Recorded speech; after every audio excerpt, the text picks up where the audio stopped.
Bossing Vic Soto at Ruel Carino pinasaya ang mga Dabarkads matapos silang magduet sa pagkanta sa programang Eat Bulaga. Ngayong Sabado, December 20 ay muli nga natin nakasama sa ating mga tanghalian ang longest noontime variety show na Eat Bulaga kung saan ay araw-araw ay iba't ibang pakulo at surprise nga ang kanilang inihahanda para sa lahat.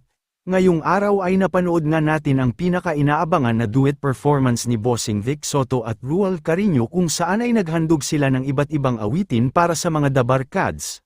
Marami naman ang talagang humanga sa kanilang performance dahil tila bumagay nga ang boses nilang dalawa sa kanilang inihandang mga awitin. Nakakatuwa din umano si Bossing Vic Soto dahil game na game ito sa pagkanta kasama ang The Clone star na si Ruel Carino na kamakailan lamang ay kinilala bilang Best Male New Artist sa 38th Aliw Awards 2025.